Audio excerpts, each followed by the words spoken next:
আসসালামু আলাইকুম, আমি Ashfakul Islam Tanmoy from the school of heart.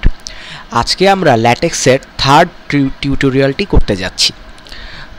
প্রথম টিউটোরিয়ালে আমরা দেখিয়েছি কিভাবে ল্যাটেক্স এনভায়রনমেন্ট ইনস্টল করতে হয় এবং দ্বিতীয় টিউটোরিয়ালে দেখিয়েছি আমরা কিভাবে একটা সিম্পল ল্যাটেক্স ডকুমেন্ট তৈরি করতে পারি। এই টিউটোরিয়ালে আমরা দেখব ল্যাটেক্সের ম্যাথ মোডের কিছু ব্যাপার এবং কিভাবে জিনিসটাকে ফরম্যাট করা যায়। তো আমরা শুরু করি। এটা ছিল আমাদের প্রথম একটা ল্যাটেক্স ডকুমেন্ট, যেটার মধ্যে আমরা জাস্ট একটা লাইন লিখেছি, আর ডান পাশে আমরা খেয়াল করছি পিডিএফে কি আউটপুট আসবে সেটা আমরা দেখতে পারবো। তো এখন আমরা ম্যাথ মোডে যাব। ম্যাথ মোড মানে হচ্ছে আমরা যখন বিভিন্ন ডকুমেন্ট লিখি, তো সায়েন্সের বিভিন্ন কাজের ক্ষেত্রে দেখা যায় অনেক ইকুয়েশন লাগে, বা যে কোনো ধরনের ফিল্ডেই ইকুয়েশন লিখতে হয়। তো এই ইকুয়েশনগুলোকে সুন্দর ফরম্যাটে উপস্থাপন করার জন্য ল্যাটেক্সে একটা আলাদা মোড রয়েছে, যেটাকে বলে ম্যাথ মোড। ল্যাটেক্সের মোড দুইটা, একটা টেক্সট মোড আর একটা ম্যাথ মোড। এখন আমরা নর্মালি যেই জিনিসগুলো লিখছি, যে মাই নেম ইজ তন্ময়, আমার নামটা লেখা আছে, এটা টেক্সট মোডে।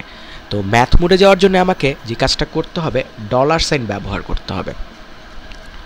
অর্থাৎ আমি এই যে ম্যাথ মোডে কিছু লিখব, সেটা দুইটা ডলার সাইনের ভিতর লিখতে হবে। অর্থাৎ এটাই আমার বোঝায় যে এটা start R and dollar sign দেওয়া হয়।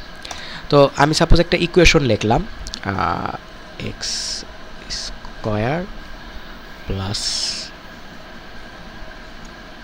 1 ইকুয়ালস টু 9।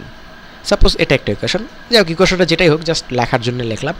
তো এখন এই যে ইকুয়েশনটা আমি লিখলাম, তো এই ইকুয়েশনটার দুই পাশে একটা করে ডলার সাইন আছে, অর্থাৎ এখানে একটা ডলার সাইন আর এখানে একটা ডলার সাইন। তো এটা দিয়ে আমরা বুঝবো যে এই ইকুয়েশনটা আমার ম্যাথ মোডে লেখা হয়েছে, কারণ দুই পাশে দুইটা ডলার সাইন আছে। ম্যাথমেটিক্যাল কোনো ইকুয়েশন বা এই টাইপের কিছু লিখতে গেলে ডলার সাইনের মধ্যে লিখতে হয়। তো এটাকে আমরা যদি রান করে দেখি, তাহলে আমরা দেখব যে আউটপুটটা এসেছে, যে মাই নেম ইজ তন্ময়, পরে ইকুয়েশনটা এসেছে। এখন একটা ব্যাপার আছে, এখানে আমরা যে কোনো এই যে ইকুয়েশনটা লিখলাম, এটা কিন্তু আমরা পরের লাইনে লিখেছি, অর্থাৎ তন্ময়ের পরের লাইনে লিখেছি, কিন্তু আউটপুটে আমার একই লাইনে জিনিসটা এসেছে। অর্থাৎ আমরা নিউ লাইন দিতে পারিনি, যেটা আমরা প্রোগ্রামিংয়ের ভাষায় বলি, বা যেটাই হোক, নতুন লাইন শুরু করতে গেলে আমাকে কী করতে হবে, এটাকে এখন আমি দেখাবো। তো যদি নতুন লাইন শুরু করতে যাই, তাহলে আমার দুইটা সিস্টেম আছে। প্রথম সিস্টেমে আমি আগের লাইনটার পর একটা খালি ব্ল্যাঙ্ক লাইন রাখবো, তারপর নেক্সট লাইনটা শুরু করব। এটা দিয়ে যদি আমরা রান দেই, তাহলে দেখব যে নতুন লাইনে জিনিসটা শুরু হয়েছে। আর আরেকটা সিস্টেম আছে, সেটা হচ্ছে এই কাজটা না করে আমরা দুইটা স্ল্যাশ দেব। দুইটা স্ল্যাশ যদি দিই, তাহলে যদি আমরা রান দিই, তাহলে দেখব এটা নতুন লাইনে এসেছে। তো একটা ডিফারেন্স আছে, দুইটা স্ল্যাশ দিলে আমার যেটা হয় যে মাই নেম ইজ তন্ময়, এটা কিন্তু যেখানে লেখা হয়েছে ইনডেন্ট করে লেখা হয়নি, কিন্তু ইকুয়েশনটা কিন্তু ইনডেন্ট করে একবারে বাম পাশ থেকে শুরু হয়েছে। কিন্তু আমি যদি এই ডাবল স্ল্যাশ না দিয়ে একটা স্পেস, একটা ব্ল্যাঙ্ক লাইন রাখতাম, তাহলে কিন্তু আগের লাইনটা যেখান থেকে শুরু হয়েছে ওটার নিচেই শুরু হবে।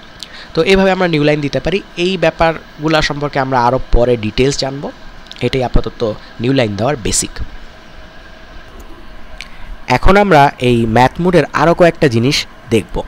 এখানে আমি যে ইকুয়েশনটা লিখেছি, এখন ইকুয়েশনটা তো অনেক সময় বিভিন্ন লেখার মাঝখানে থাকতে পারে। সাপোজ আমরা লিখতে পারি দ্য কারেন্ট ইকুয়েশন ইজ দিয়ে, এটা আমরা এখানে লিখতে পারি ইকুয়েশন ইজ এটা, and sorry and I love it.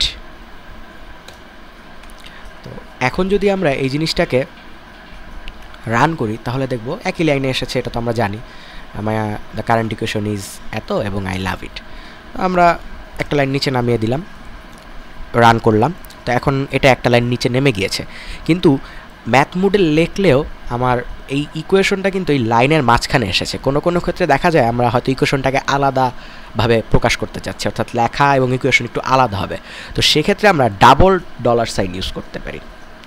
এই ডলার সাইনের আগে একটা এবং শেষের ডলার সাইনের আগে একটা, এই দুটো ডাবল ডলার সাইন দিয়ে যদি আমি রান দিই, তাহলে আমি খেয়াল করব যে দ্য কারেন্ট ইকুয়েশন ইজ, এখানে যেটা হচ্ছে যে এক্স স্কোয়ার প্লাস 1 9, এটা আলাদা একটা লাইনে এসেছে এবং এর পরের পার্টটুকু নিচে ইনডেন্ট হয়ে এসেছে। তো আমরা যদি জিনিসটা এভাবে অ্যাপ্লাই করতাম, my name is Tanmay indent এভাবে দিয়ে যদি আমি করতাম তাহলে কিন্তু দেখা যেত যে নর্মালি যে ইন্ডেন্টেশন করা দরকার সেটা হতো, আর ইন্ডেন্টেশন করার শেষে আমার দ্য কারেন্ট ইকুয়েশন ইজ এবং এই যে মাঝখানের যে ইকুয়েশনটা সেটা আলাদা লাইনে এসেছে এবং পরের পার্টটুকু আলাদা এসেছে। তো এভাবে আমরা যে কোনো একটা ইকুয়েশনকে আলাদাভাবে ম্যাথ মোডে লিখতে পারি। আরেকটা ব্যাপার হচ্ছে আমরা খেয়াল করব যে এই ল্যাটেক্সে লেখার সময় আমি যেহেতু টেক্সট মেকারে লিখছি এরা কিছু সুবিধা দেয়, সেটা হচ্ছে আমরা দেখব ম্যাথ মোডে যা লিখেছি তা গ্রিন কালার এসেছে, অর্থাৎ সবুজ কালার এসেছে, আর যখন আমরা কোনো একটা কমান্ড দিব ওই কমান্ডটা কিন্তু ব্লু কালার অর্থাৎ নীল কালারে এসেছে। আর আমি দেখব টেক্সট মোডে যে লেখাগুলো আমরা লিখব সেগুলো হচ্ছে এই ব্ল্যাক কালার এসেছে। তো এই জিনিসটা জাস্ট আমাদের বোঝার সুবিধার জন্য, যাতে দেখলে আমরা বুঝতে পারি কোনটা কোন মুডে লেখা হয়েছে। তো এই ছিল মোটামুটি আমাদের ম্যাথ মুডের বেসিক জিনিস। তো আশা করি সবাই বুঝতে পেরেছেন। সবাইকে অসংখ্য ধন্যবাদ।